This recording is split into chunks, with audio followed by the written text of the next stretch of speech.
fucked up and knocked my phone off of the bench. That's why I disappeared for a little bit there. Oh, shit. Are you doing the old trailer thing, huh? Dude, yeah. I'm like down the road, creepily parked off the side of the road. And there's a house probably like 200 yards, 300 yards from where I park. And I always think like maybe I should send the lady a message on Facebook and tell her that I like what I'm doing so she doesn't just think there's this creepy guy parking once a week right next to her house Yeah, at she's going to think that nighttime. you're staking her out or something. Yeah. Oh, it's fucking pretty. It's pretty weird, but it works out. All right, should we get it rolling then? Let's do it. Welcome everybody to Forging Brains podcast. This week's episode, we got Bodie Trnka with us.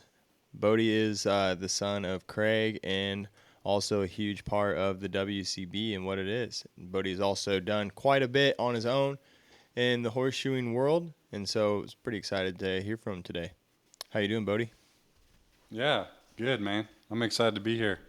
It's been pretty cool listening to you guys over the past couple months. I've listened to all of them, and it's a cool deal. I'm excited to be on here. Well, I think you're kind of an important person that we should get to talk to as far as like, somebody that's current and, among our age group or whatever that's coming up and, doing well and putting in the work that you have. We're in the millennial age group, huh? Yeah. Yeah. The fucking do-nothings. Yeah, the old lost generation. Yeah. Out to Trying to prove get everybody, trying to prove to everybody that we're not piles of fuck. Just, Yeah, exactly. but man, I bet it's like everybody would probably think that you were just like, you just wanted to be a horseshoer since you were a young kid. But I guess I've never really asked you, did you want to be a horseshoer since you were young, or? I guess I always had it like in the back of my head, I always went with my dad and always went and just was around horseshoeing my whole life pretty much. So it's always kind of been there. I definitely wasn't dead set on doing it right off the bat. I was always way into horses, and I would say that liking horses definitely brought me into wanting to be a horseshoer, probably more than what my dad pushed me into being a horseshoer. Like, it seemed like that it was a good trade to go into if you liked horses, and I always liked horses and I always liked being around them, and I used to ride a bunch. I was always big into horse riding, and my grandpa, he was always ran big cattle ranches in Arizona, and so I was always infatuated with like the cowboy lifestyle and being a cowboy, and so it all kind of convoluted and mixed, But I wouldn't say that I really thought that I was going to be a horseshoer until I went to college. After high school, I went to college, and then I What did you go to college for? So, like, I went to college. Well, I got an agricultural business degree. I got a bachelor's in ag business from New Mexico State University. But the cool thing about when I grew up in New Mexico, they were really trying to get admission up in the state of New Mexico. Like, they were trying to get people to go to New Mexico schools. So they had this program that was through the New Mexico lottery, like scratch off tickets and Powerball tickets and stuff is the actual lottery. Really? They would, so if you graduated high school with a 2.5 GPA and you went in state, they would pay for your tuition to go. No kidding. Badass. Yeah, so I had all 4 years, my tuition paid for all 4 years. And so basically I went and I shot horses for beer money, food, rent, stuff like that. And then I had my tuition paid for. So I went for 4 years and pretty much put off real life for 4 years. And it was great. Like, cause a lot of to be honest with you, like a lot of the college classes that I took should have probably been taught. That stuff should have been taught in high school. Like that's Yeah. absolutely needed to know information for living your life. You know what I What mean? type of stuff was So, that? like all those business classes that I took, like basic fundamental economics. You know, like supply Yeah. and demand, Yep. record keeping, how to do your taxes, stuff like that. Like is pretty. I don't know. I just thought it was, and I mean, like I took quite a few classes that were like statistics and Kind of a drag, I guess. like calculus, yeah, stuff like that that sucks. But a lot of that stuff was like like took a couple public speaking classes. Um, I took a couple like animal science horse classes, like horse science classes, Yeah. stuff like that. But a lot of them, like a lot of those basic economic classes, they should be teaching you in high school instead of I like wish I would have Shakespeare and shit like that. known about the lottery system. I would have moved to New Mexico to get my college degree. Yeah, well, you had to live in state. You know what I mean? Oh, To get it. So you okay. you couldn't come from out of state, but if you lived in state and you graduated in state, then they would give you your tuition for free. And all you had to do to keep it was like 12 credit hours, which is like the minimum for a full-time college student anyway, and a 2.5 GPA, which is like that's like straight C minuses. So Yeah. pretty And you not say high that it's like standards. kind of like that it put real life on hold for 4 years, but it's like I don't know, man. It's like maybe a sped. It sounds like it might have sped you up for you because like you came out of high school not knowing that stuff. It's like that could hold you back more than 4 years later in life. Getting fucked over Oh on your yeah. taxes and not knowing how to like run a business, like that shit'll slow you down for a while. Like that Yeah. might have Yeah, I sped you think up quite a bit. yeah, it helped a lot, man. And I mean, just the simple fact of being able to grow up a little bit too. I think when I mean, I graduated high school when I was 17. You know, when you're 17 years old, you don't know a whole hell of a You lot. You think you don't do, really know but a lot. Yeah, you don't really know a lot when you're 22 either. But at least you got 4 more years under your belt of kind of having your hand held and babied a little bit, and then they kick you out learning to into real life survive. after that. Yeah. Yeah, and it Well, was that too fun, is man. like Like super, met people from different super fun places. times. Yeah, yeah. You meet all kinds of people. I met my wife there. That's pretty cool. Uh, I don't know. It was a good, super good experience, and uh, it kind of made me realize that I was pretty spoiled in the fact that I never had worked a job really, and I didn't. College made me quickly realize that I didn't really want to ever work a real job Oh my before god. or again. You know what I mean? So pretty so much cleared that essentially, up. you don't necessarily have like a Why? formal education in like farriery then, huh? No, I never went to school for any. I didn't go to horseshoeing school ever. I just apprenticed with my dad, and he he kind of modeled how we did it as far as my apprenticeship over after like the English apprenticeship system. Like I didn't really get to do another step to horseshoeing until I got the first step down pat. You know what I mean? So like I started in high school when I could actually start using tools and was strong enough to work. Mm-hmm. Uh, But I what age started do you kind of think you were at that point? Like like 14, 15? yeah, 14 or 15. Like I would Yeah. go with him. I would go with him any chance I got before then, since I could barely walk, you know. But like, what are you gonna do? Like I would knock nails out and probably chase barn cats and dig holes and shit like that. You know what I mean? So I'd catch horses and stuff. But yeah, probably 14 or 15, I actually started in on learning the trade for Yeah. sure. So how long? I'm not necessarily like fully familiar with like how the English apprenticeship system works. And Well, I think what he did with me is I basically didn't move on until I got the step that I was doing down pat. So it like went from basically I started pulling shoes off, and it's like yeah, I didn't do nothing else until I could pull shoes off pretty easily and efficiently. And then once I pulled shoes off, then it was like you start flattening the shoes up.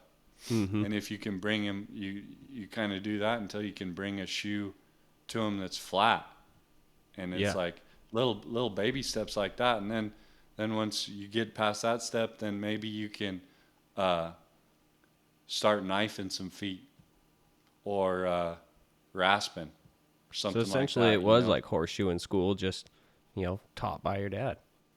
Yeah, pretty much. I mean, it was definitely, I would say, a 4 or 5 year deal where it was like pretty serious. Where I would go, I mean, I went to school obviously, but I would any day off I had or in the summer times, it was Working pretty with him. much working with him. Yeah, every day.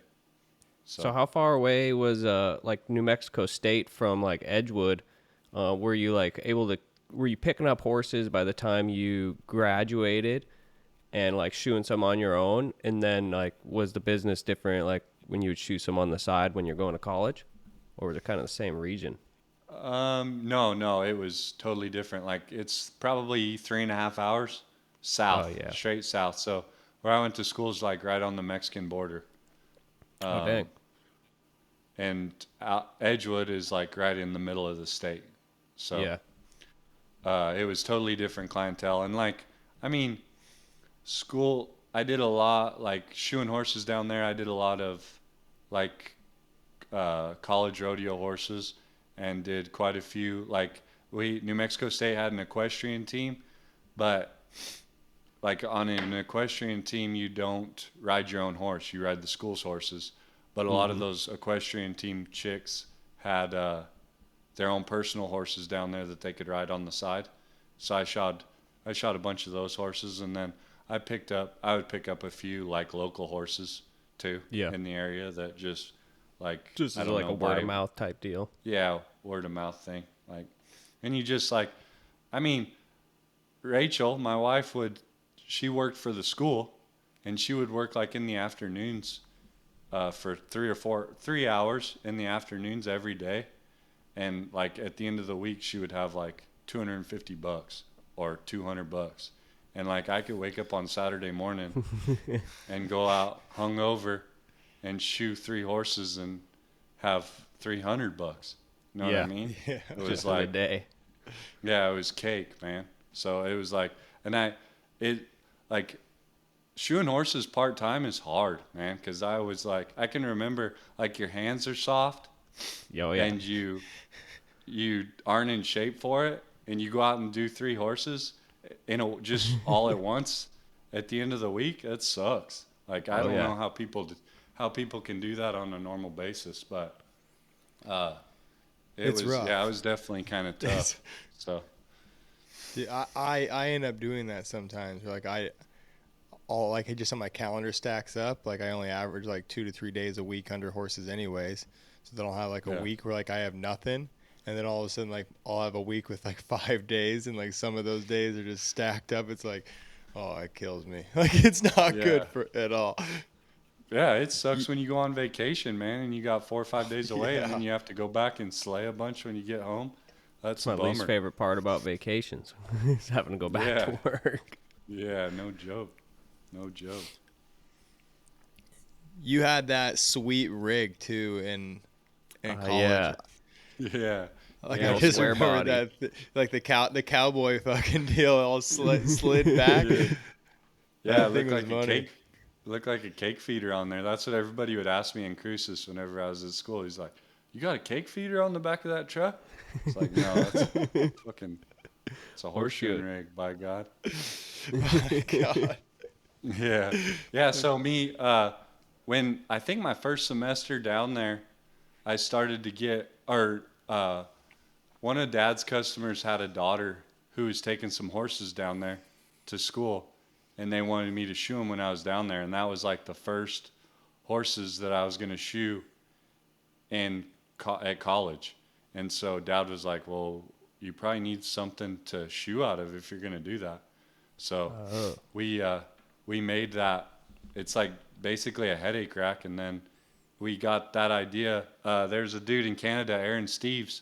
he had Stonewell make him one of those truck beds that slid out, and the wheels were on the bed of the truck, and so we just kind of stole that design a little bit, and we just made a box, basically a 2-foot wide box that was the width of the bed, and it slid on the headache rack, and it was perfect. Like you could I had a little spot for my shoeing box, an anvil stand, an anvil, and then the forge swung out from the side. And then I would keep a couple boxes of shoes in the floorboard on the passenger seat of my truck. And it was perfect to shoe out of because you got to the stop and you roll it to the back and open up the door and go at it. This kind of goes to basically meaning you don't necessarily need a whole lot in the rig to, get horses shod done well. Yeah, no way. Yeah, and I had like a little anvil vise for Aspen, and I mean, just kind of go at it. It was pretty fun, man. Really. How much different is your rig now? I got a Stonewell. I have an 8-foot Stonewell on an old 12-valve Cummins, and I bought both of them cash. And I don't know, what I like about the Stonewell is it's pretty empty. It's just got like it doesn't have a lot of walls or anything. It's just got the shelves that face out the back, and then it's got one section like towards the driver's door, like at the very front, that's for your shoes, and then the rest of it's kind of empty and open. So, and I've got like on the passenger side, it's got a couple drill presses and a grinder and a buffer on there, but it's simple, and it's got an anvil swing out in the back, which it's perfect. It's not. Yeah, it's easy. It's easy enough, and like the cool thing is it's paid for, and the Stonewell's old, but it's in pretty good shape, and I think that it'll last those things last a lifetime, man. It's crazy. Yeah, they're made pretty damn well. Like that's how I always think. It's like guys buy them and they keep on getting new ones. It's like, yeah, I don't know. They look pretty solid right from the get go. But what kind of they're sweet, man. What kind of horses are you kind of shoeing in your everyday business now? Well, I guess we should talk about your move from New Mexico up to Minnesota. Like, how did you get to that point?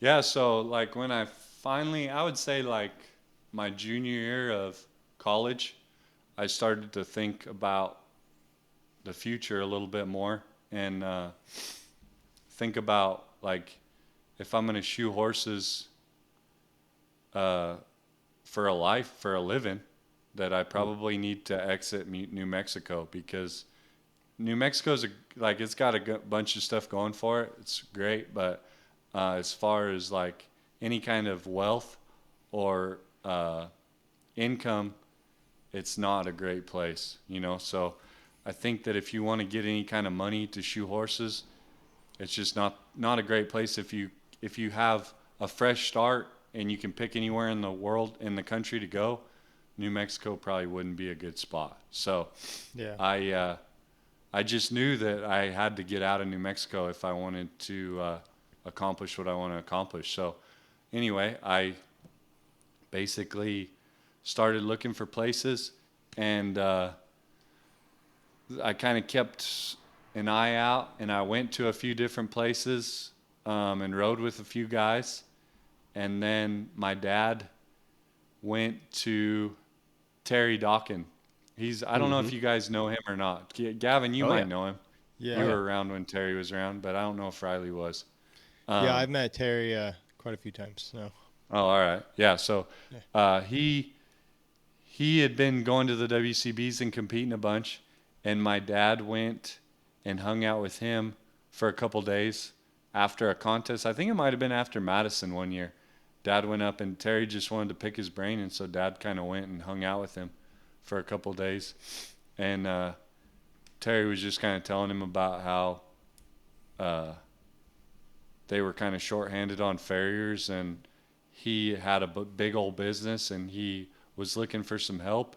And so Dad kind of mentioned that to me. And so kind of back it up a little bit, but my dad is from Minnesota originally. My grandma and grandpa are both from like the western side of Minnesota. Mm-hmm.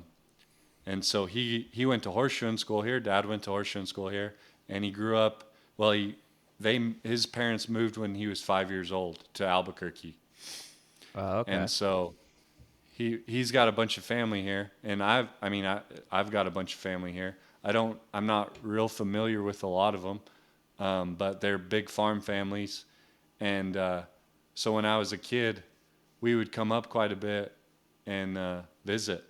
And if you're from the desert, when you come to a place that's got green grass, it's like heaven. Yeah, You and know, mosquitoes you're like, galore in the summer. yeah, you're like, this is the greatest place on earth because it's got water and green grass.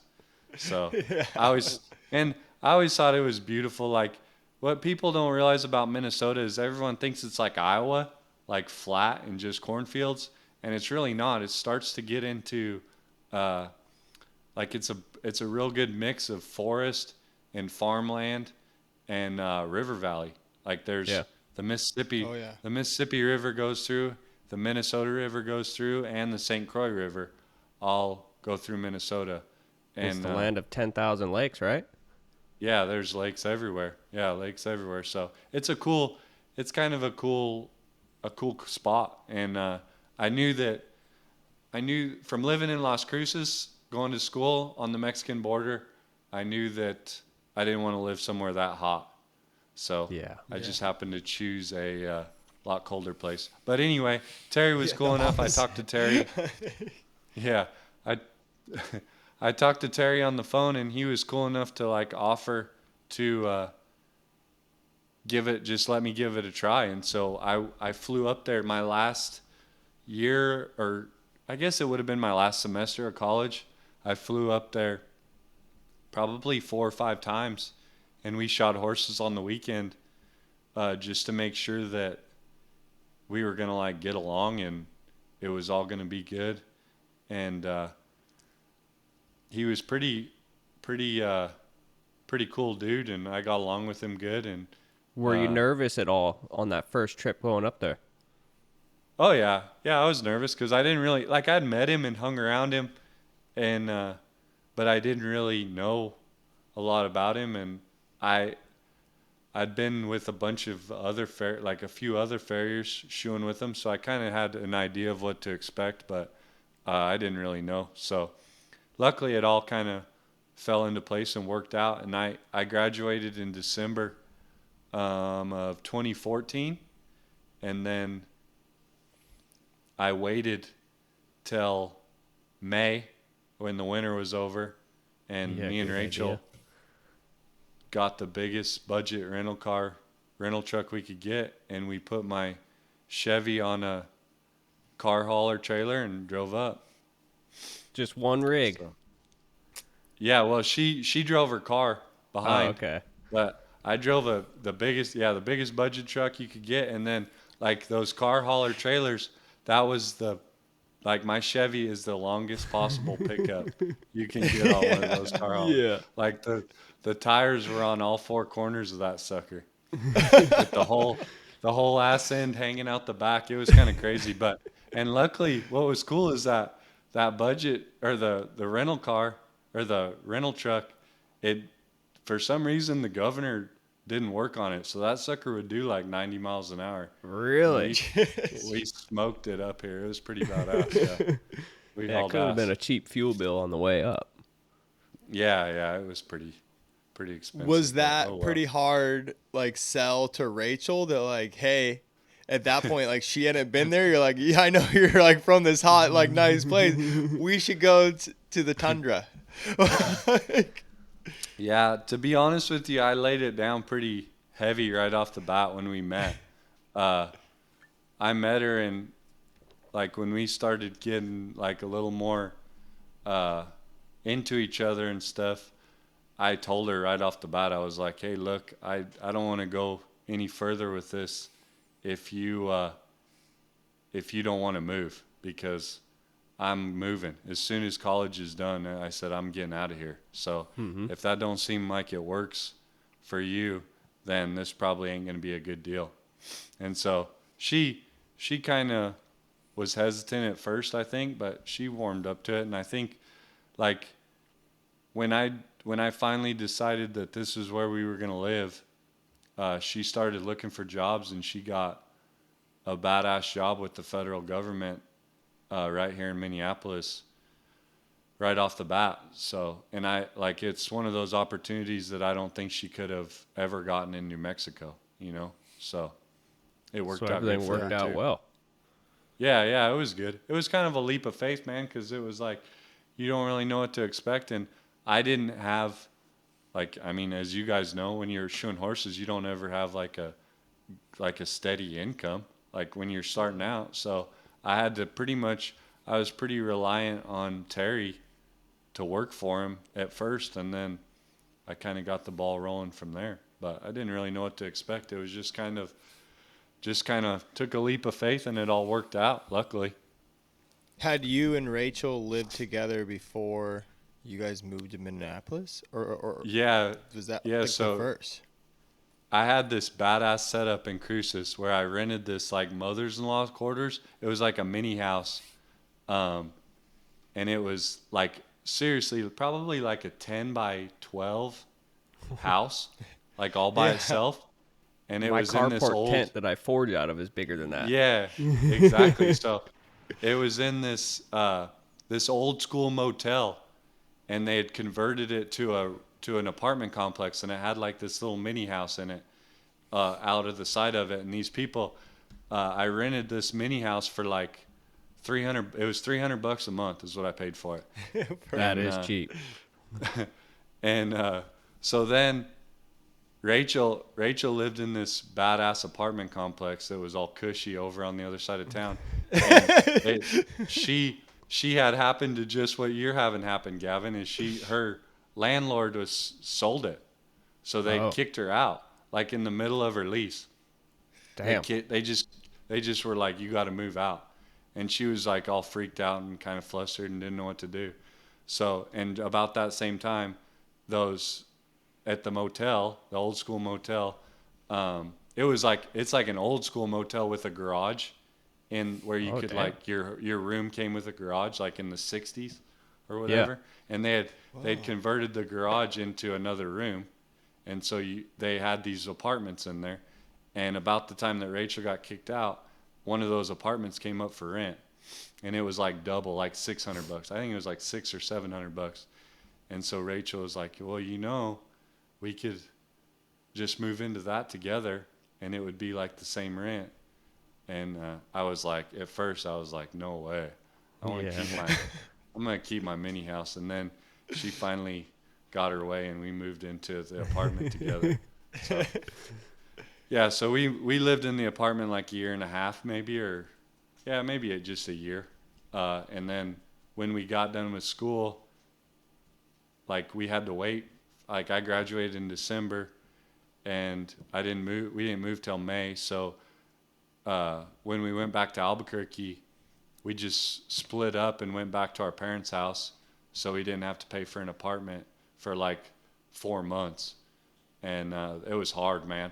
Super hard. I bet. It was a hard 4 months, because you're like all used to living with this person, and you love them so much, and then you split up. And she lived like 45 minutes away from me, so it wasn't terrible, but it still kind of sucked, you know. Yeah, just going from far enough. being your own adult to back to with your parents for Yeah, few months. exactly. You kind of get that feeling like you're a bum and a failure too, you know, when you go back and move in with your parents. But I mean, it was just for a few months, and then we moved up here, and we just caught a lucky break on a house up here that for rent too. We were looking on Craigslist, and when I came up to shoe with Terry one time, I went and looked at it, and it was perfect, in the perfect place. So we kind of fell into that place too, so it worked out good. Is that the place you're still currently in, or did you guys end up buying a place? I can't remember if you did or not. Yeah, no, we bought a place. So, I don't know. I think 2018 is when we bought this house we live in now. We got just a little house on 10 acres, and it's a pretty badass place, and happy Little as house we on the can be with prairie. it. Yeah, yeah, definitely. Yeah, that's That's cool. awesome. Was that a part of your like? You said like when you're in college, you're like, oh, part of my like I knew I couldn't stay in New Mexico because I couldn't get done what I wanted to get done. Was like buying a house and like starting a family. That was like a part of what you wanted to get done then, huh?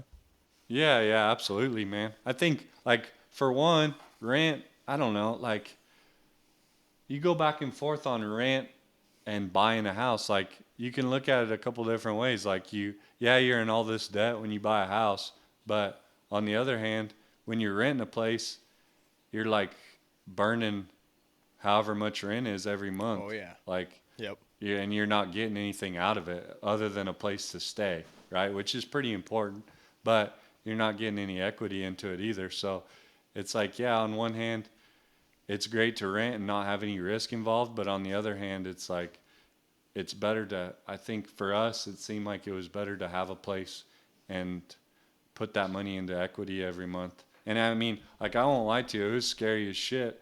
And I think, well, I know for a fact it would have been a lot harder for me to get a loan because, like, I make, I probably was grossing double what Rachel was, but since my income was self-employed income and her income has W-2s behind it, Mm-hmm. she was the main, Yep. she had to be the main signee on the lease or on the mortgage Yep. because, like, if I didn't have her, it would have been way harder to get a mortgage by Well, myself. and two, like you know, you like mentioned of like, oh, both my trucks are paid for. I bought them outright. Well, like that is like, I agree with you. That's awesome. But in the bank's mind, Yeah, they don't not that care. fucking awesome. They would rather If you you can't, bought it on payments and prove yeah, with credit history. yeah. If you can't prove that your income is guaranteed and like this much every month, no problem, they don't care. They don't care how much you make. It doesn't matter. Yeah. So it's No, and you gotta tricky. like play. You gotta play their stupid little games of like. So that's we would love to buy a house, but we don't know where the fuck we want to be, and so it's like Yeah, that's like this is a risk-free place that we could just drop and just move on wherever we wanted to. But at the same time, you gotta like continue to build your credit, so then when you're ready to go, like you have great credit and you're ready to go, you're ready to get a loan. Well, then yeah, you got to play all the fucking stupid games of having credit cards open, paying them every Yeah. month, you know, and yeah. just like keeping little bits on them. It's a fucking stupid little, It is. dance. It's dumb, man. It's retarded. I hated that whole process and dealing with it. And like Rachel, Rachel's super good at all that stuff, so it was good to have her because I definitely wouldn't have been as on top of it as she was getting it all done. You know. It's the kind of struggles that we're going through right now, like trying to figure that out. And thankfully for me, Ashley's on top of that side of Yeah. it. Yeah, and they just ain't giving houses away these days either. No. So No, it's it's turning a little. it sucks, man. But it's too. How hard was that when you guys moved there that you guys didn't have any help now?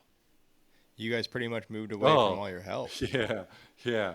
It's becoming more apparent every day, especially with Quincy. Like Rachel's mom. Luckily for us, Rachel's mom uh, was getting ready to retire, and when we had Quincy, she just bit the bullet, retired, and she moved up here to be hang out with him, and she watches him for us. So that that's been That's crazy how huge. much help that is. It's huge, yeah, for sure.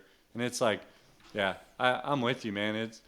It definitely, like, whenever I decided to move, I was like, oh, I don't need nobody. And then once you move, you're like, well, it'd be nice to have somebody around to help me Yeah. do this or do that or just go and drink a beer with every once in a while. You know, it's like I miss my family, no doubt. It sucks. That part sucks, but Oh, it it is is. like I remember the first time I got a flat tire. Like we live like 2.5 hours away. The first time I got a flat tire is on the side of the road, and Chelsea was going somewhere. I was like, wow, no one's fucking coming. You don't got anybody to call. Yeah. Yeah, you're on your own, man. It is what it is, huh?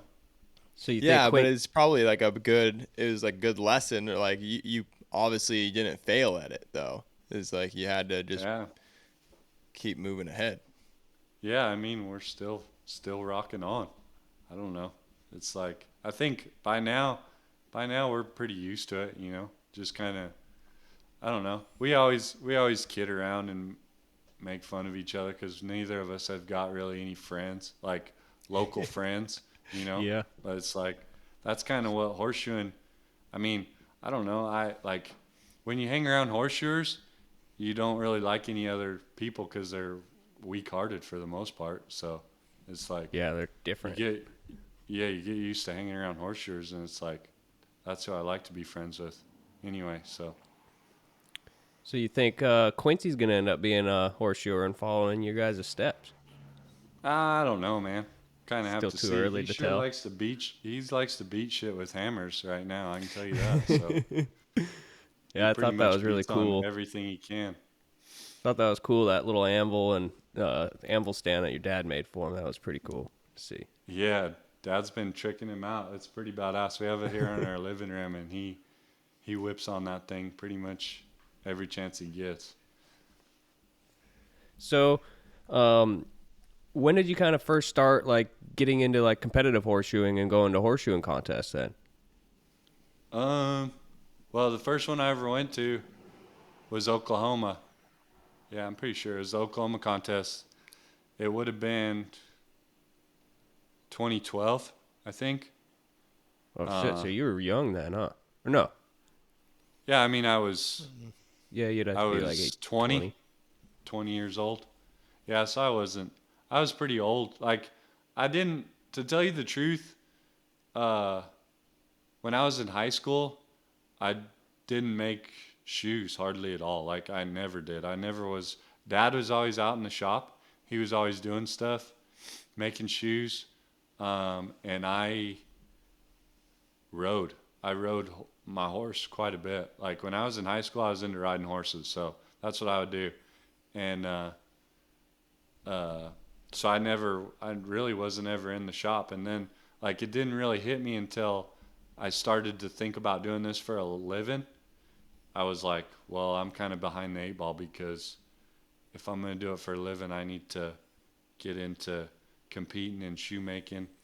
And this is kind of part of it all. So How hard was it to it's, make like that transition into like making that decision? Like now is the time I need to get on that eight ball, and like dedicating yourself to it at that point. like once I decided I was going to go to Oklahoma, it just kind of was like anything else. You just kind of start doing it a little bit at a time. I had I would make shoes a little bit out of the back of my truck at that apartment complex, um, and then whenever I was home, I would make shoes. But to be honest with you, I went and Andrew Andrew Wells whipped my ass at Oklahoma that first one. He's got the buckle. He's got that buckle from that first one I ever went to, uh, and then I went the next year and I won the novice or whatever at the next one, and Okay. then it just kind of went from there. And then luckily I was fortunate enough.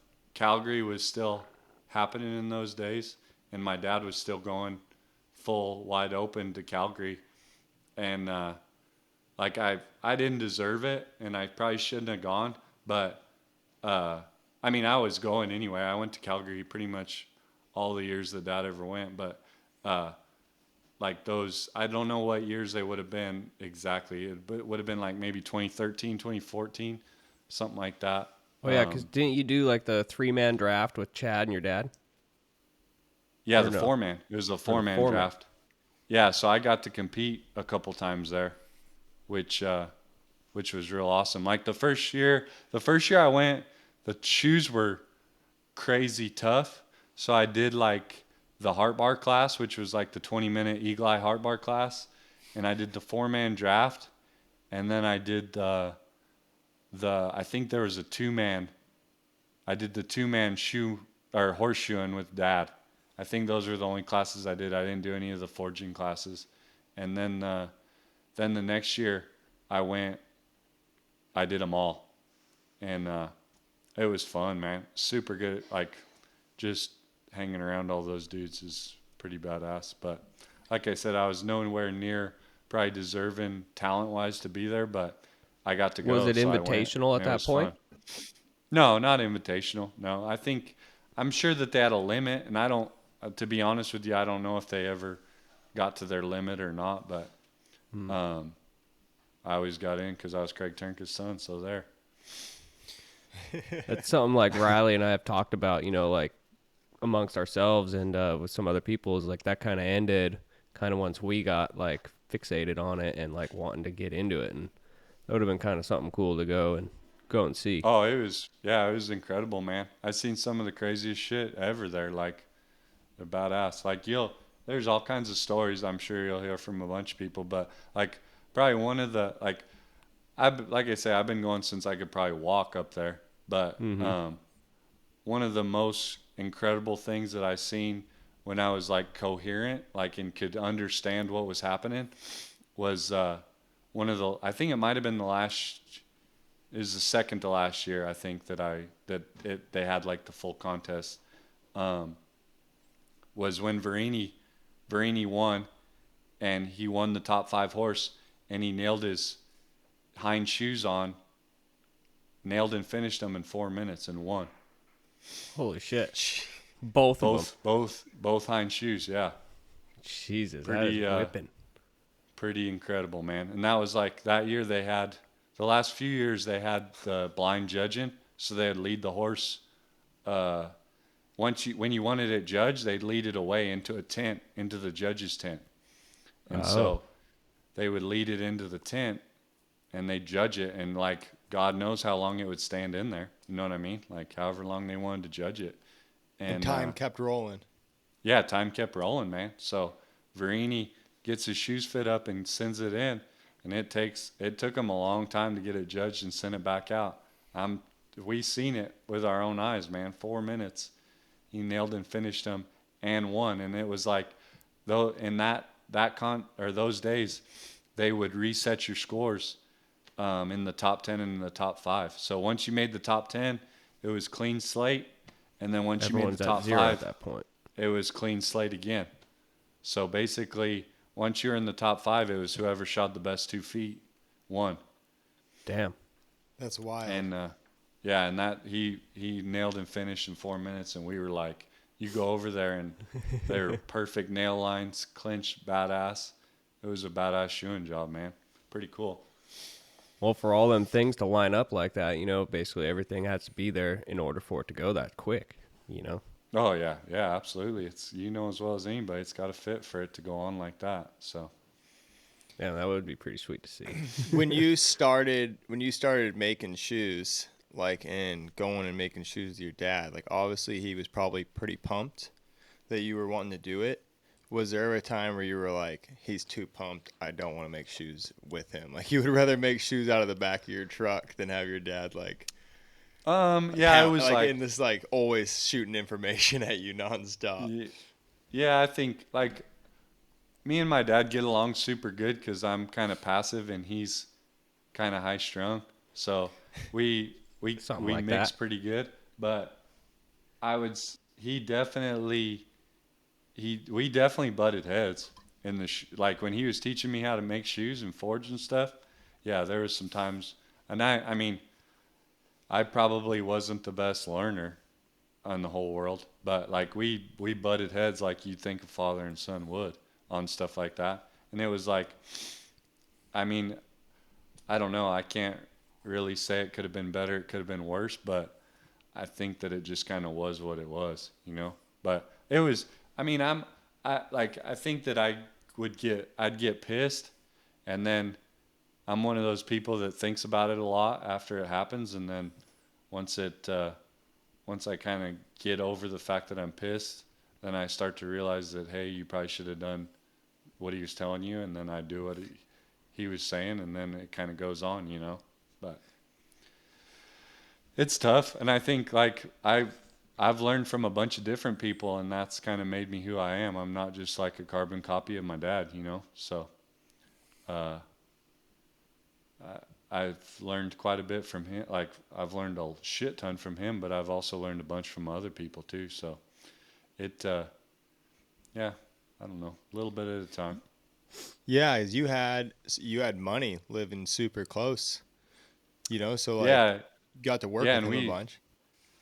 we did the draft shoeing or the draft shoemaking at convention.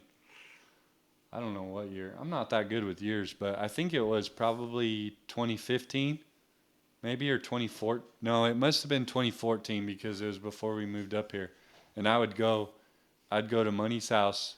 Well, we'd swap off. He would come to my house and I would go to his house and uh, in the mornings, like 5 in the morning, and we'd make draft shoes. And it was pretty badass. Like I learned a bunch doing that. And we went to convention. That was the year that he won convention. Um, yeah, and I That can't would have remember. It been was like 2014 Kansas or City then. 2015. Yeah, Kansas City. Yep. Yeah. And so like Yeah. that was huge.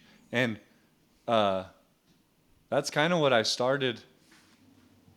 What was kind of different about how I started making shoes is I made from doing the draft shoemaking contests at Calgary, like the draft shoeing. I started making horseshoes, draft shoes mostly, is what I started on. Straight off the Like, oh, bat, just making ag heels. yeah, inch and a quarter horseshoes. Like I started out of like most of the shoes I made when I started were out of half by inch and a quarter. My dad always Jeez. thought that it was easier to fix your mistakes on big steel like that instead of like you can't hit quarter by three quarter very much before it's totally wrecked, you know. Yeah. So you can go back over half by inch and a quarter a million times and it's really not wrecked. So that that was where I started, and that's why uh, when I did my CF shoe board, I made them out of draft shoes. That's what I did. That makes sense. That makes sense. I remember seeing when you had posted that shoe board when you had passed it, and they all look like pretty big size shoes. Yeah, they were all out of half by one. Maybe there's a couple out of inch and a quarter, but they were mostly out of half by one, I think. Well, that's pretty sick. It's impressive. Yeah. What type of things did your dad like and money and them like push on you the most when you were forging, like learning how to forge? Oh, I can remember it used to piss me off so much, and Dad will probably laugh at this, but he used to tell me that uh, I didn't know any basics. He used to tell me that all the time. Like you don't really have a foundation. You don't know no basics. I was like, all right, well, I'm gonna learn the basics and watch. Yeah. And so that's kind of like I think that's kind of shaped me to who I am today. And like any contest that I judge or clinic that I do, I always just try and hammer home the basics because it's like that was something that Money and Dad really taught me a lot about. Is like just do the basics and you'll do pretty good most of the time. You know, it was a lot of like shaping horseshoes like horses' feet and putting the nails down the middle and just doing little stuff that is basic horseshoe making. And So you think by just seeing like, over the years from like Chris and your dad, just by watching them that you were able to kind of get an understanding of the basics, or did you have to go out and like try to search and like figure out what those basics were? um, yeah, I think like I did a bunch of kind of soul searching when I got to Minnesota and learned a bunch just on my own because I had a lot of free time. Mm-hmm. Um, but I think like my dad tells people all the time, like I was taught how to shoe horses by horseshoers, and a lot of horseshoers are taught how to shoe horses by horse owners, you know? Yeah. And it's like I think that gave me a huge boost, and it gives anybody who's like second generation horseshoer a huge leg up is that I really had never had to meddle with dealing with horse owners like that, you know, like telling me to take the toes shorter or else I was going to get fired. Because I mean, Yeah. even I deal with that a little bit up here, but honestly, I don't have a high tolerance for it, and I know that I don't need income that bad to deal with people like that. So they usually get kicked out the back door pretty quick. Take some guts to be able to stand up for yourself, and and like not have such a be enslaved to people like that. Some people just suck it Yeah, up for years and years, and then eventually they just yeah. I get mean, sucked into it. I'm not above it. Like I think if you need money, I mean, you need money. That's the Yeah. part of it. And if you think you need that barn enough to take shit like that, then I think that's what you got to do. I'm not saying that's wrong, but I just growing up like I did and with the people around me that I had around me, I just have never been in that mindset to take that from customers. And it's probably not. I've never claimed to have the best um, business skills as far as people skills go. So that's probably hurting my business model a little bit. But oh well. I mean, you do have a I'm in business degree, so I'm in the same. I'm in Yeah, the same boat though. I'm not. I don't have the best bedside manner. yeah, yeah. It's all good. Whatever. There's got to be when some of so us when and you some got of them. yeah when you got out of college then and you knew you were gonna start shoeing horses, like make this a career more, like is that when you took on more of a role with the WCB? Um, I mean, nah, not really. I think honestly, it's probably hurt my role with the WCB moving. Like I felt like I was way more helpful to my dad and Chris when I was lived there. I yeah, could do way more stuff. It's a lot harder. Even just like the communication aspect of it's hard when you're far away because you're not getting to talk to them like just like I used to be around my dad all the time. You'd talk to him every day a bunch. And it's like now could go 2 or 3 days without talking to him and then he can't remember everything you wanted to talk to him about. So I think that hurts it some and but I think we make it work. Whenabouts did you kind of start getting into like the role that you have now? Like, how long had the WCB been going on until like where you are at now with the WCB? I think for the most part as long as it's been going on. Like I mean like they did no none of us really knew if I was going to be a horseshoer or even compete when they started the WCB. You know what I mean? So it was like kind of I mean not that needed to be on anybody's minds, but so that's kind of how it led to um like to where we uh to where we are now. So like I don't compete at the individual contest because I don't think that that's a good mix of business and the competition side. I don't think that's a good mix for me to dip my toe in the individual side. I have gotten to compete at the team contests and I really enjoy that.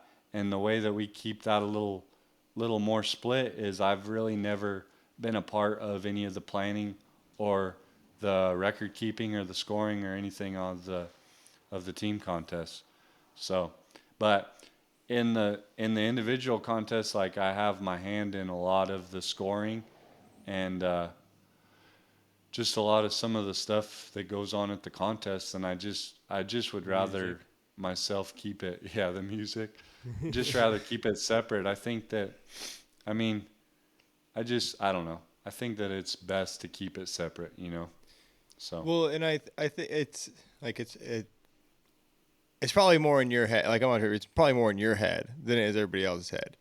Like if you won, I know like I would never be like, oh well, they gave Bodie some favor, and I think especially like now you've gone to multiple like contests that are not WCB affiliated in any way, at the AFA and done pretty damn well. So it's like not a shock when you do well somewhere else. Yeah. Yeah, I mean, yeah, it is what it is, man. And I told Jesse, and we kind of talked to Levi about this too, because he competed in Fort Worth. But Jesse came up to me in Fort Worth and asked me why I didn't compete, and I told him, I was like, well, Jesse, you don't want to see me when I want to beat you, like, 'cause I'm gonna be a big old dickhead to you, and I don't like that's not a good mixture when you're trying to get people to come to your venue. You know what I mean? You're That like, is a good way of so putting it. so it's like when you're competing, I mean, I've got a little different outlook on how I act to people than when I'm not competing. And I think that I don't want that to interfere with the welcomingness of the WCB. You know what I mean? And like being a part of the main group of the WCB, I don't want that to and I think I can control it, but I don't want it to smear the lines at all, you know? It's hard. I think like it's hard, man. When I just when But people you're there to are compete, right? competitive to yeah, when people are competitive with each other, it's like it's a little different mindset than when you're just there to hang out and have fun, you know? Yeah. Everyone else is going there to compete and do well, so that's just kind of like the mindset in which everyone's basically there to do is compete. You know. Yeah, yeah, absolutely.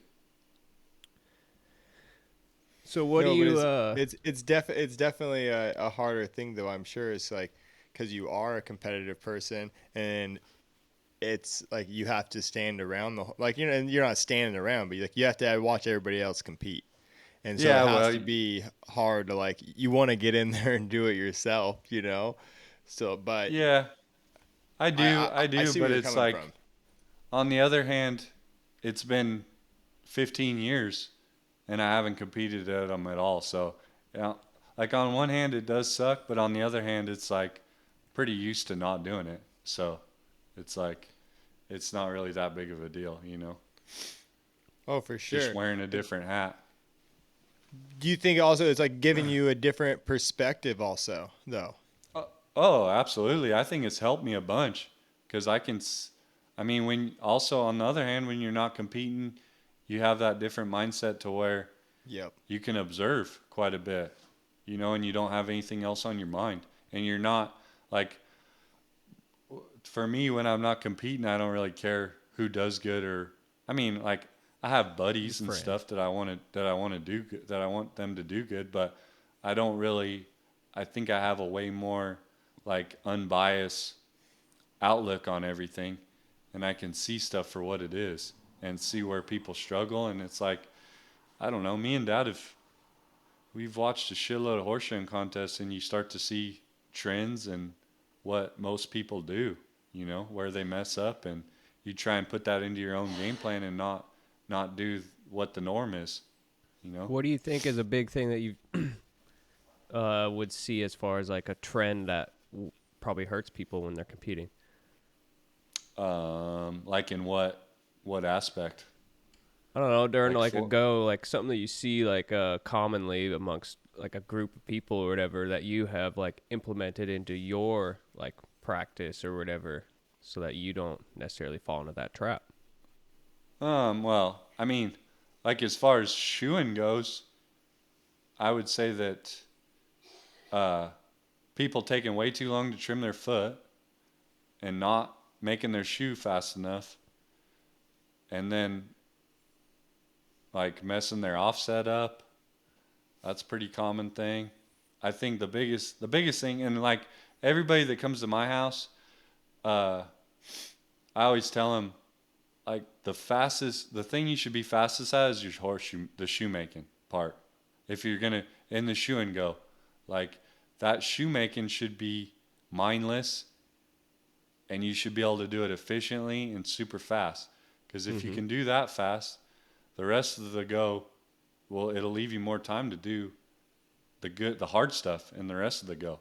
But if you make the shoemaking take a lot of time and be hard, then that means that you haven't practiced enough and you're going to get what you get in the later part of the go because the one thing you can't control in the horseshoeing go is what foot you draw, right? Yeah.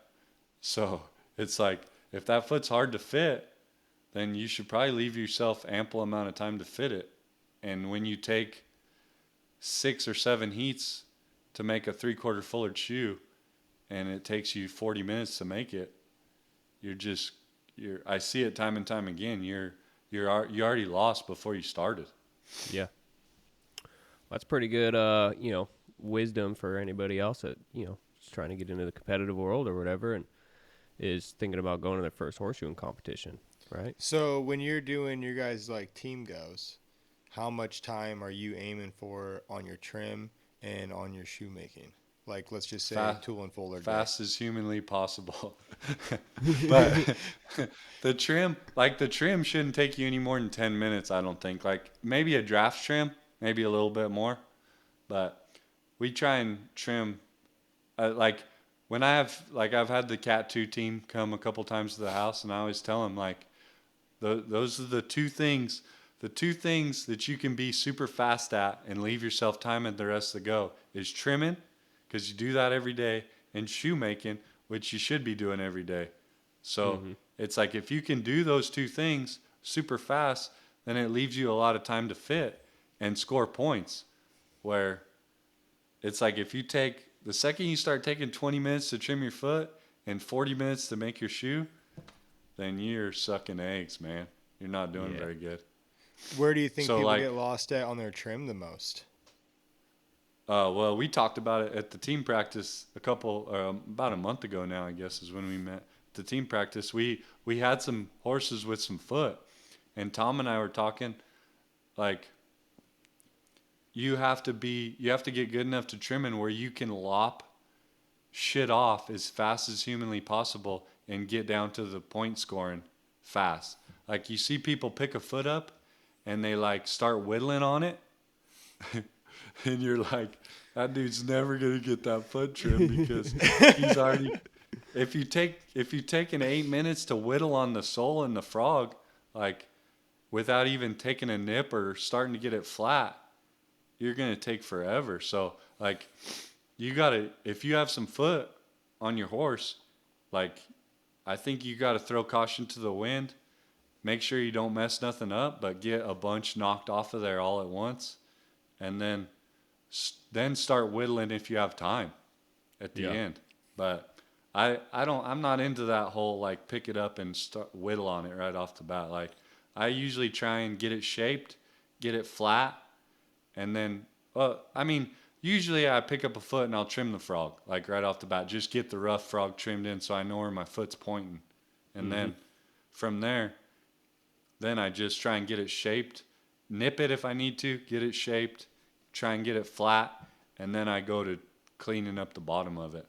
But I just, whatever you do, and like Chad talks about it a bunch too. He talks about setting a timer in your shoeing box every day and just timing yourself trimming a foot every day and see how long it takes you to do it, And like you should be in that 8-10 minute range. I know for me, it's like I get lost in the fucking bars. It's like the bars will suck a lot of time for me, and they're the one thing they're like, I think I can like come back from like taking too much on some parts, but it's like once the bar is gone, it seems like it's just gone. So like when you're going to the bars, it sounds like you're going to them towards the end of the trim. Like Yeah, you got I the do rest of it because knocked out. Yeah, because I think when you trim the bars and then you have to nip the heels or rasp the heels back, then you have to trim the bars all over again. Yep. You know what I mean? So Yeah, it's like yeah, definitely. I try and just make sure you have the heel where you want it before you start trimming the bars. That's what I always do. And you talked about like the main points on your trim. So like what are those main like points that you're trying to nail, like the main scoring points? I mean, for me as a judge, flat is probably the biggest one. I don't really like, to me as a competitor, shape is huge, but as a judge, I don't really care. You shape it however you want. If you don't fit it, I'm gonna give you a 5. You know what I mean? But it's like, so like I don't. Some people hit them in the trim for shape, and I'm like, you shape it however you want to shape it. I don't care, but if you don't fit it, you're gonna Yeah, get look hammered. good. That's So, interesting as far as like what you but say about the shape go how between the two. as a competitor, I think shape is super important because if you don't shape it good, you're not gonna fit it. You know, so but I think you should worry about flat. Flat is a big thing. And when Dad was teaching me how to trim feet for contests, that's what he'd always say. Like, don't worry about nothing else. Just try and get it flat right off the bat. Like, if you can, and I like at the classic, it was pretty cool. Whenever Jim Blurton would come over on that team, and I noticed that Jim would do it the most, but especially on the draft feet, he would try and get it flat without trimming anything. And like Just go with straight to like getting the he'd plane foot the flat. sole, he'd plane the sole, the bars, everything flat right off the bat, and then he would whittle it all out after it was flat. Because you think about it, especially on draft feet, if you get the most foot you can in the bottom, that'll get it the flattest, right? So it works pretty good, especially if you got uh, a big old, like a huge draft foot like that. If you just go to getting it, try and get it flat right off the bat with as wide a hoof wall as you can and as much sole and bars in the way as possible, like you just get it all flat. It works pretty good. Out of That's a the good one. out of the three like disciplines on the team format, which one would be like your favorite one to do then? Out of like the hunter, roadster, and draft. Um, I think honestly, probably the Toll and Fullard has gotten to be my favorite because it's the one I sucked at the most. So I tried to work at that one the most, and uh, money money has helped me tremendously with that with those shoes, and not really like I mean he's giving me pointers and stuff, but just getting to watch him and getting to follow him making those shoes, like you learn a lot about making them, and yeah, it's just it's made it kind of a fun class because those shoes. What's cool about those shoes is the nicer you can make them off the hammer, the better they look rasped up too. You know what I mean? It's more fun to rasp them when you can make a nice one off the hammer. Because there's least amount of rasping, right? Yeah, I At that mean point. it's well, really. I mean, there's a bunch of rasping in them no matter what, but it's just fun to doll them up when you know it's going to be when you can see the finished product off the anvil, right? Yeah. It makes Oh it a little man, more fun than rasping a big old turd and just when you hoping have you like a can. fucking half-inch thick like inside rim, and you're like, Yeah, yeah, "Fuck, this is gonna blow." yeah, yeah. What are some of the things you picked up from money on those shoes? Because they are, dude. They're Uh, like so many details in them. It's just they make you feel like yeah, shit every time. yeah, yeah. It sucks, man. They're hard. They're hard to make. No, I think money just like I mean, you guys seen Money's work. It's always like super smooth and nice bends. And I think that's super important in the Tool and Fullard, like not to ever kink it. Just put nice soft transitions in them. Clipping. He's helped me a bunch with the clipping. Just like Yeah, that's a pain in the push it. ass. Yeah, just kind of pushing those little tails back into the section a bunch before you draw your clip, like after you draw your source, right? Yeah, Um, yeah. It's so hard. Just little stuff like that. Making the heel, like putting a hunter heel on there that will actually go on a foot and be easy to rasp up. That is super fucking hard. Like that's we've been like I was just messaging Money last week or something about it's like, dude, I feel like I don't know what an inside wedge should even fucking look at this point. Like I'm so Yeah. lost of Yeah, and I mean, you look back at those World Horseshoeing Classic pictures of the feet and stuff on Facebook, and they there's wedges of every shape and size, man. But yeah. I think the biggest thing that we try and shoot for is have slope on both ends, and I mean, ideally you want to have a similar slope to your foot on your wedge. Hind feet, it's a little harder to judge what that slope may be sometimes, you know. But at any rate, I think you want to have a wedge with enough mass to where you can rasp them a little shorter if you need to, and you can rasp a good slope into the back edge of the wedge. And I mean, ideally, you want to have the front match the back edge slope, right? Makes sense. Yeah. That's what we shoot for. And I mean, I think you see people put roadster wedges on them. That's what we're doing. That's what we do. The big old, like, there's been some people put some big old teepee, like big ass teepee wedges on there, you know, like that Look are like ice super spikes. long. Yeah. It's like, I don't know. I think you just want it to look appealing to the eye. But I think you definitely want cut on the heel. That's important.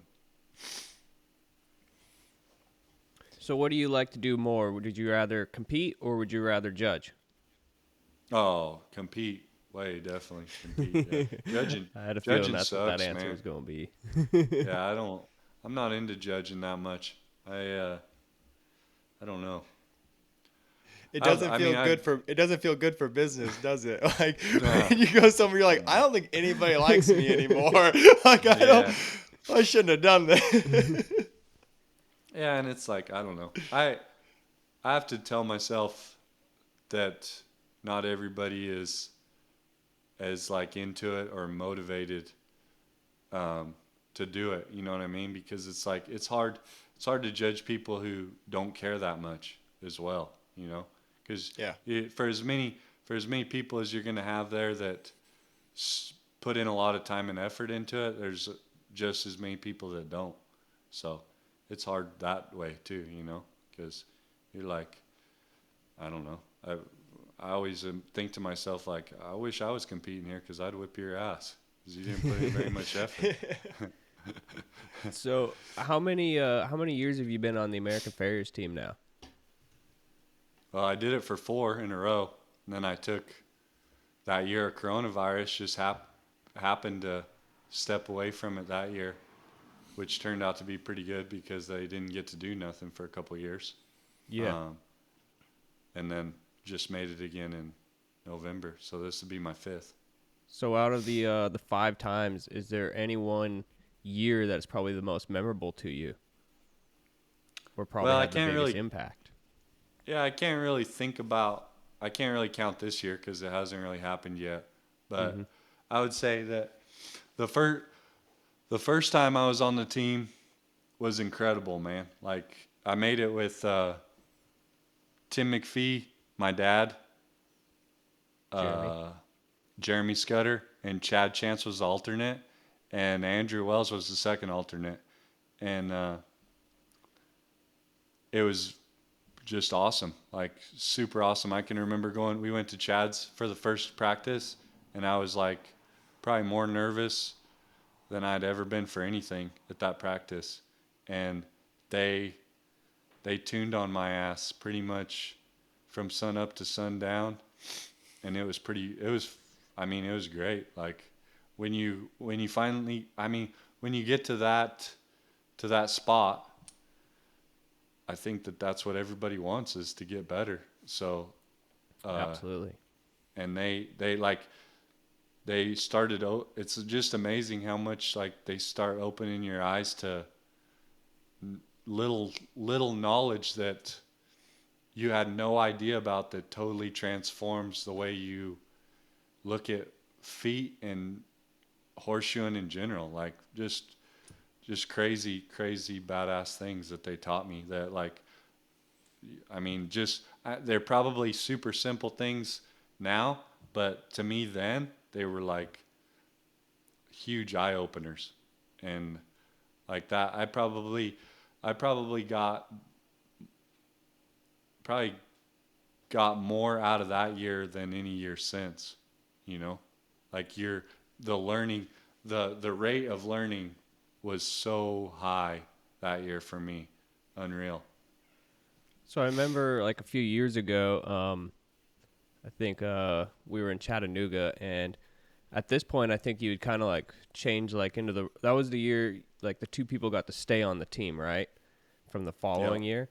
And so you'd kind of like taken like a leader role, I guess, at that point, because you and somebody else had stayed on. And we were at the meeting, and I vividly remember you saying, like, if you guys are here for this meeting because you want to be on the American Farriers team, if you have a hobby, if you have a boat this summer, you're not going to be on that fucking boat. You're going to be in the shop practicing shoes. Like, that's just the way it's going to be. And I kind of like looked around at the room at that time to like see like how many people like were like scoffing at it or whatever, but really like that's the reality in which it should be. Like if you're stepping up to be for this point, like you need to be putting in the time because we're all the other four of us are doing the same thing. Yeah, absolutely, man. And it gets like it's the truth. It's like you think about it, you're one of 5 farriers in the country that's on the American Farriers team, and so if you're on a team that's supposed to be elite like that, I think that you should probably dedicate yourself at least that year to that task at hand. And it's amazing how many people don't do that. It's kind of the curse of the AFT. And I think Got that to say that they made it basically. yeah, exactly. And it's like, yeah, you made it, but anybody who's ever been on there knows that that's basically the starting point. You don't really make it to say you made it. You made it to actually get better. Try to win. You know? Yeah. Yeah, exactly. And it's like when you like when I had that little talk at the whatever it was, the meeting beforehand, like you go over to England, and I mean anybody who's been on the AFT will say the same thing, but you go over to England and get the ever loving piss stomped out of you every year, and you just get pissed about it. You know what I mean? Yeah. And it's like you don't want to be on there with somebody who doesn't have the same motivation and will that you have to make shoes like every day. Like we're talking, it's a pretty big commitment, you know. You don't want to let your other guys down, and sometimes you're on there with somebody who doesn't care, and it's like that gets disheartening after a while. What like where you're at now, what does your like kind of like practice regimen look like? Like how often are you still building shoes like every day, or is it like 4 or 5 days a week, or how does that kind of go for you? Yeah, I would say depending on what time of year it is, it can go from every day to probably 4 days a week or so. So like right now, or the past maybe month or so, it's kind of been probably closer to 4 or 5 days a week, like some before convention, or like before a practice, or like we go to the classic. It'll be every day for sure.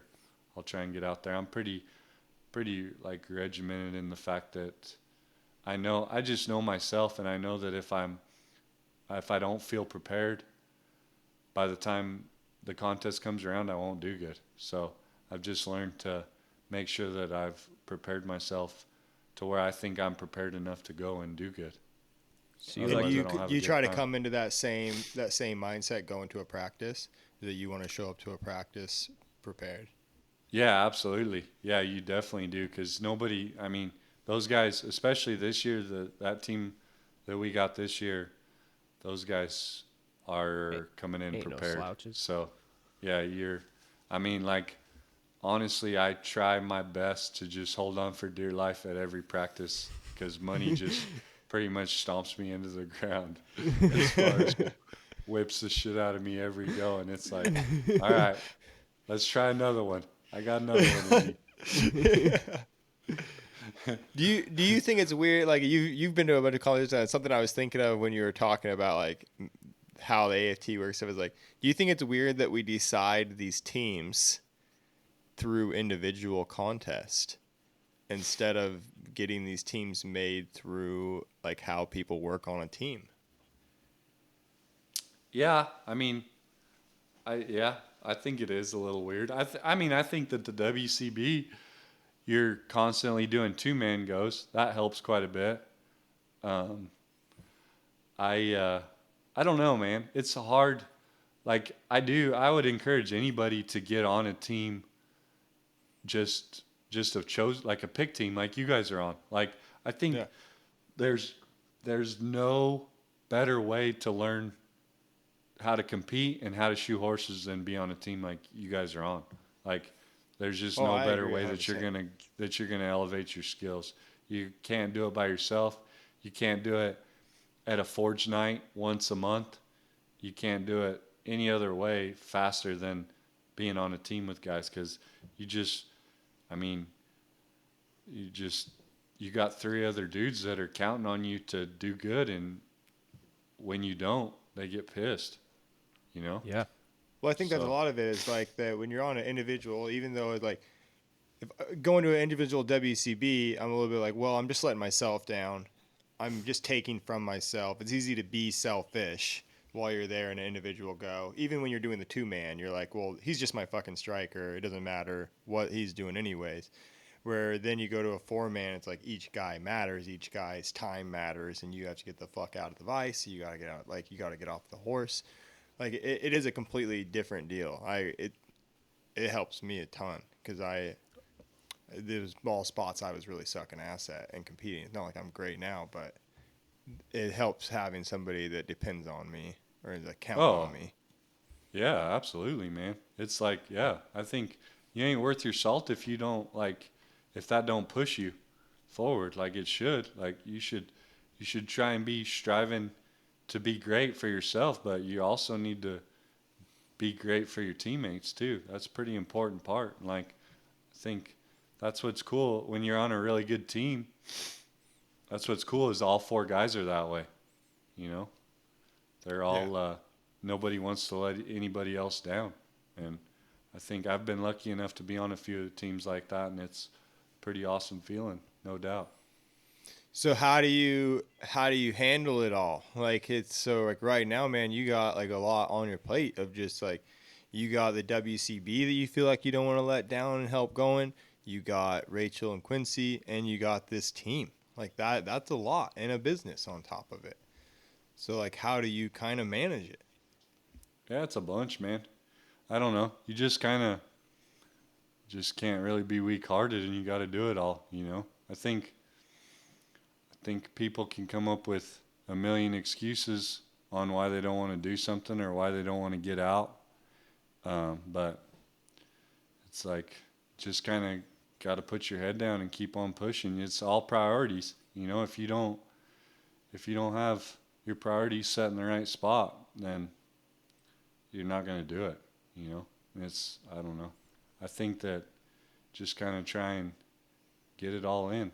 I mean, there's people that are way busier than I am. Like you talk to Jim Poor, you talk to my dad. Like I don't even compare in comparison to those dudes. And that's like that helps me.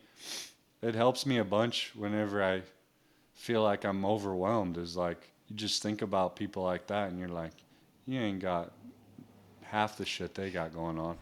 So It's kind of you like know, when we talked with Andrew Nielsen, like he talked about the number of horses he shoes and then still yeah, practices. And it's like, geez Louise, man. Like, that's nuts. Just a matter yeah. of I mean, wanting to do it and doing it. if you want to do it, you'll do it, and if you don't, you probably won't. So I don't know, man. I think that's what's cool. That's what's cool about hanging out like at WCBs and hanging out with all these people is it's a it's a whole group full of motivated people. It gets you motivated. It helps. I couldn't imagine not being a part of a group like that and shoeing horses full time every day, all day, my whole entire life. Like I mean, you guys know there's piles of dudes out there that just do it, go home, buy a 6-pack of beer and drink beer on the couch the rest of the evening. You know, that's crazy. I think. Yeah.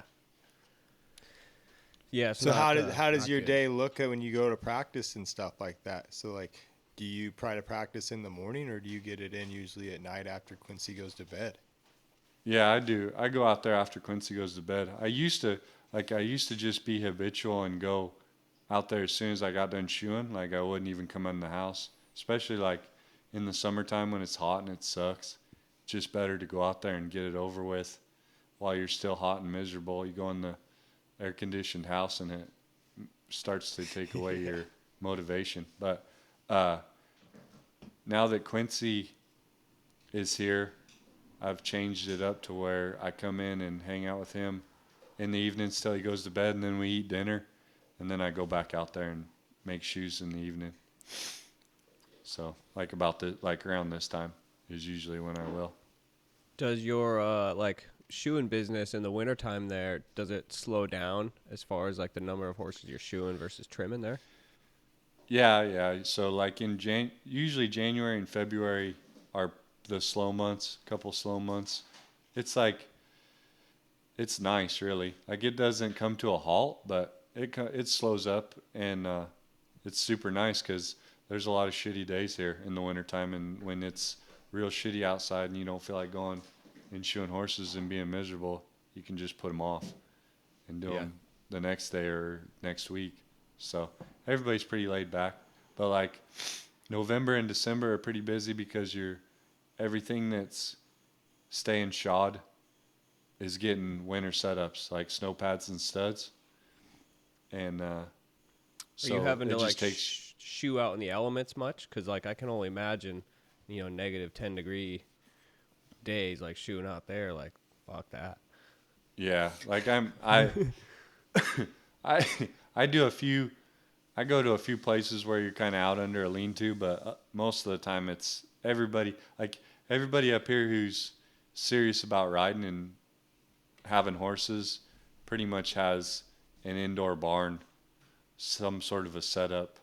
Yeah. Uh, and like the people who are super serious about riding in new like boarding stables and stuff, they all have attached indoor arenas to the barns, So like it's guaranteed that it's going to be shitty here 3 months out of the year at least. So it's like people are pretty prepared for it. And that's like New Mexico. It's so nice there almost all every day of the year. It's like when it does get shitty, if it's shitty for a couple weeks, nobody wants to do anything. You know Kind what of I mean? shuts down. Yeah. Yeah, and here it's like it could be shitty for 3 months in a row. So you pretty much have to make do with whatever the weather's like. My Life's mom, got to go on. my mom's actually in Yeah. Minneapolis right now, and she says it's quite a bit colder there than it is out here right now. Yeah, it's not bad honestly for January, but I mean it's chilly, no doubt. We've had a bunch of snow this year. So that kind of makes it a little more different, but uh the cool thing about snow is the like horses' feet, that's the most beautiful they can be is when they're on snow. That's what I Tom really was like saying. that. Yeah, you won't ever see more beautiful feet than horses that are on 2 foot of snow. You know, it's crazy.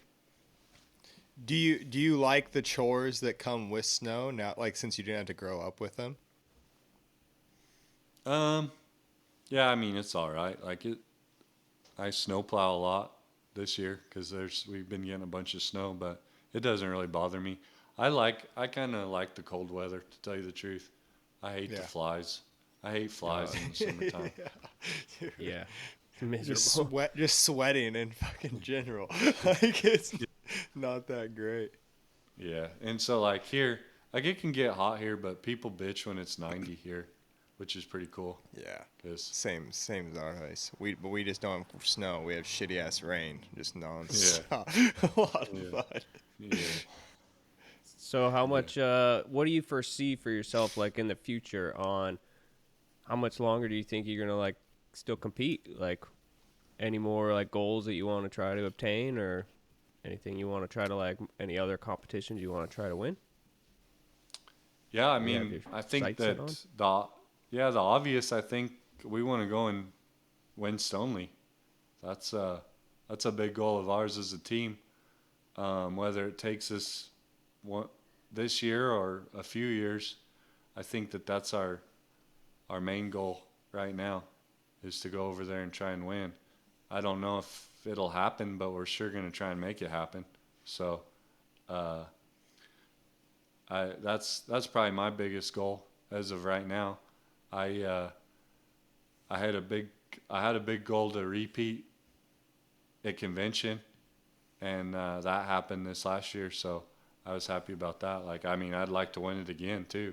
I always think that's kind of, since I haven't competed at the WCBs, the convention's kind of been my the one that I put a lot of emphasis on to go and try and do good at. So Are you going to be able to do the Spruce Meadows one? yeah, we've talked about it a little bit, and I think I'll probably stay out of the setup and everything, and I'll probably go to that one. Try and Nice. do that. Yeah, that'll be cool, man. Yeah, I'd like to go and give that a whirl. I think if all the big boys show up, it'll be tough. That's for sure. There's some bad daddies. Like, I tell people all the time, I'm like, if you ain't never been overseas, like to England, there's dudes that you never even heard their name before, and they'll whip your ass. Like, You can't pronounce their fucking name. it's like, I mean, Riley, you've been over there. It's like, and you have too, Oh, Gavin. man. It's like you go over there and there's dudes that are 22 years old that you've never even heard of that are bad daddies. Yeah. It's like, That's still So something that, like, just blows my mind. Of like, I'm watching the French team and with your dad, and the guy puts his foot down, and your dad's like, "That's a badass job," and he just looked up. He's like, "I know it is." He just walked away. He's like, "Yeah, dude, this is what I fucking do." yeah, exactly. Yeah. Yeah, so I think, like I say, if they get the turnout that they want and all the high rollers come in, it's going to be a spectacle to see. There's no doubt about that, because there's some bad daddies around the world. Yeah. Yeah, I think and not that like WCB is the elite, here, and it's like it's a good show to go watch, but like then you watch guys like a whole group of dudes, like the top of each country, the whole top 5 from each guy. It's like it's just a whole nother category. It's pretty wild to see that much high caliber in one spot going down. Yeah, and it's like that's the kind of the thing that sucks the most about coronavirus is it's kind of kept everybody at home. So nobody really, besides Facebook, but nobody really knows what's going on or who's doing what. Like the WCB team going over there to Scotland was kind of the first big outing for anybody. And I mean, it turned out great. It was awesome. They kicked ass. Is their international team signed up for the next team contest? Yeah, I don't know that. I had heard Chris told me that there was some guys from Australia wanting to come, but I hadn't heard any about it. Well, I know that the Canadians are going, so that'll be good. But I don't know about any English teams or UK teams coming, but we'll see. Well, the question we like to ask people is who would be on your Mount Rushmore, or basically 4 people that you look up to or admire and think have helped you out so much through the course of your career or life. Yeah, I thought about this a little bit, and I would have to say that probably the first one would be my wife. She's a pretty badass chick. She put up with me a lot, and she's super motivated, and it helps me be motivated too, because I struggle with motivation for sometimes. So her motivation definitely has helped me in my success, and just kind of goes into everything. Motivation is a huge mindset. Mindset is huge in everything. So I'd say her first of all. Second would be my old man. Absolutely. I think he's got to be a record for how many Mount Rushmores he's been on, but he's on mine too. yeah, he's pretty much helped me with. He helps me to this day with whatever I got, and I send him shoes still on pretty regular basis, and it's just been. I mean, you guys know as much as me. He's the granddaddy of them all for sure. So uh, he's definitely up there. And then I would say the third one would probably be my grandpa, uh, my mom's dad. He's the guy who's the cowboy in Arizona. He he's just super cool dude. Probably one of the coolest guys you'll ever meet. And I've always looked up to him and always kind of wanted to be like him. Um, yeah, he's a If pretty we had like a awesome little guy. sidebar there, like what are some things about him that like really Ah, stood out to you? he's basically like a modern day John Wayne, pretty much, I would say. Nice. Like he's kind of super duper funny dude, and I don't know, him and my like it's kind of strange because my mom and my dad are obviously divorced, but my dad and him are like two peas in a pod. Like when they get together, like they both stood up at my wedding. Um, and when you get them two together, it's like all bets are off. They're they're real similar in the fact that like they'll just tell you right to your face whatever they want to say, and they don't really give a shit about anybody's feelings or anything like that. So pretty cool. Yeah. They're cool. He's a cool dude, no doubt. And then I would have to say that the fourth dude on there would have to be Chris Madrid for sure, because he's been that guy that I've looked up to ever since I was a kid. I've known him since he was a kid too. Like we met Chris when he was 19 years old, um, and I've always just I've seen him, watched him come up and watched him kick ass at everything, and just always kind of looked up to him. And I think like I was super tickled when I got off the AFT, super tickled to get on a team with him, because Yeah. it was kind of a long time coming. Like I was never really handy enough to be deserving of a spot on a team with him, until I kind of took a break from the AFT, and him and Robert were like, "Hey, do you want to get on a team with me?" So it was pretty awesome opportunity, and I don't know. Chris, you guys know Chris is just one of them dudes that like I always think when I think about greatness, I think about longevity as well. Like I don't think you can be great and just be around for a little while. You know what I No. mean? Like I think you got to stick it out to be a great person, and like be considered a great in anything.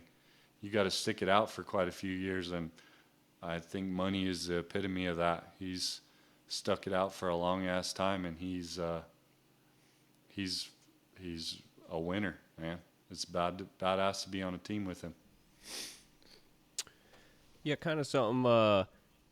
You said like you look to your wife like when you're looking for mindset or something to help change your mindset. Like, do you have struggles like with motivation sometimes, like to go out there and make shoes, or like things like that? Just like anybody else like us, like what are things you Yeah, try to absolutely. do to change that mindset to like motivate yourself? Like I need to get my ass out there and do it.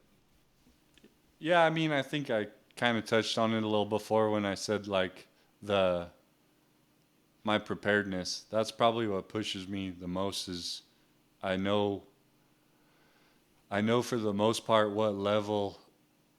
of what level I need to be on and how prepared I need to be to have a good go at a Mm-hmm. contest. And I know that if I don't reach that level that I probably won't be very confident and I won't do good. So it's like for me it's kind of a ticker tape in my head of trying to reach that level of preparedness. And I mean, you never get fully prepared, but I think I get to a certain point where I feel more comfortable competing, because I'm like, to be honest with you, I'm a pretty horrible competitor as far as like, I've been working on it a lot, but like my mindset is a huge thing, and I'm not very good at it just naturally. So Being like an aggressive competitor, do you think? yeah, just being confident. I think Yeah. it's just not something that comes super natural to me, is having uh, loads and loads of confidence, you know. So I just I've been trying to be better, and it's like, I don't know. I have a hard time controlling my emotions. Like those dudes will laugh on the team that are on the team with me because they call me the emotional one, because I always get pissed, or I get all down, or I like I want to beat everybody's ass, and just like, I don't know. It just That doesn't sound so familiar at all, does it, Gavin? so I like think it's like I do that at practices because I expect a lot out of myself, and I expect, like, I know what I can do sometimes, and if I don't get to fucking do it or something goes wrong, I'm pretty pissed off. Like, yeah, man. I'm not very happy. It's Yeah. like, so have you found ways to get yourself out of it, or do you let that fuel yourself? I think a little bit. You let it fuel yourself a little bit, but you can't let it be poisonous either. I think you gotta, I don't know, you gotta control it and direct it in a way, I guess, because I think that you can't let negative shit into your head. And I think mindset, like if you look at any kind of competitor, or any like sports documentary or anything like that, those dudes, mindset is everything for those guys. And it's like Yeah. keeping their head right. If you keep your head right, it's a huge part of competition. And it's something that, like, there's a lot of people that are in a lot of denial about their, like, what's going on in their head. And it's like, Oh yeah. if you can admit that you're a head case and that you got to get it sorted out, then I think that's the first step to recovery. You know, Yeah. that's kind of where I am. For Like, sure. I'm a fucking pretty big head case, as far as like overthinking shit, thinking that I'm not good enough, trying to do weird shit right before the go, all that stuff, you know. And it's like, I think that you have to try and block all that out and be confident in your system, confident in your game plan, and go out there and do it, you know. And I think, For like you sure. said, if part of that is, like, you can harbor some of that up and use it as fuel too, you know. But like that like one of the things that stuck with me in that, I don't know if you guys have watched it, but that uh the Bulls documentary, Michael Jordan. the Michael Jordan That was the documentary. I first can't thing that remember. came to my mind when you said that. Yeah, I can't remember what it's called though. What was it Last called? Dance. Last Dance, that's right. Uh yeah, they said that Michael Jordan used to make shit up in his head about his competitors to get pissed at them, so Yeah. he'd want to beat them even more. You know what I mean? And that's like, if that ain't a head case, I don't know what is. You know, Yeah. making up Oh, for making up sure. shit in your head about somebody that's not true, so you can get fuel to, like, convince yourself that it is true, so you can have that fuel to beat them. That's pretty hardcore. And that's like just something that stuck with me. And it's like, I don't know, greatness. I think to be a good competitor, man, you gotta appreciate greatness. And I think that that's what's so cool about where I came from, is I was around a lot of greatness and a lot of great dudes. Like, you talk to Bill Poor, I'm kind of in the same boat. Like, I grew up around a bunch of dudes who are always pushing greatness and pushing forward. And it's like, if you don't appreciate that and try and strive to be that, then I don't think you'll ever get there, you know? So, No, I think that's great, man. I think that's a good place to leave people with on this one. I appreciate you very much for taking your time away from your practice and time with your wife after the baby goes to sleep. That's a pretty important time, little communication time, at least in our yeah, house no for worries, sure. man. Man, appreciate you very much letting us get into your head a little bit and getting some words of wisdom out there, man. I appreciate you guys having me, man. It's fun. It's fun to be on here and fun to talk to you guys. And I don't know, I've listened to all of them, and I've some of my good friends have been on here, and it's cool to listen to what they got to say, because, like, I mean, you guys both know me. I'm not much of a talkative dude were like one-on-one. So even the dudes that I'm super good friends with, it was cool to hear what they had to say on here when they're talking to other people. Kind of like a fly on the wall, you know? Oh, Yeah, for sure. it's been fun to hear those stories from people as well. So, well, And I we'll think like as far as I know, like the super clinic is going to be standing room only, jam packed, and I think that a lot of that is due to you guys pushing the WCB on here. We appreciate it a bunch, man. It's like this is like my dad said when he was on here. It's like kind of an infomercial every time for the WCB. So we appreciate it a bunch, and I think like you guys are both going to be there. It's gonna be badass. I mean, as far as I know, it's gonna be jam packed full of people, like probably double what it's ever been. So Oh, Wow. we man. we Cool. appreciate the help, man. It's awesome getting the word out. No, it's I've gotten a couple messages lately from people that said that we kind of just like knocked down that barrier a little bit, that they just like, there's like this anxiety built up with it because they've never actually like talked to some of these people or heard them talking. And so then this was a way for them to be able to like hear those people and hear their story and realize that they're people just like them, and there isn't no superpower to it. You just got to go out and practice, and it's just a bunch of motivated people. So they wanted to join Mm. in. Yeah, man. Yeah, it's good. That's awesome. That's cool, man. Cool. Well, Sweet. thanks a bunch, Bodie, and we'll see you Yeah, soon at the winter clinic. I appreciate it, man. We'll see you guys in a couple weeks. Talk to you Sweet. later.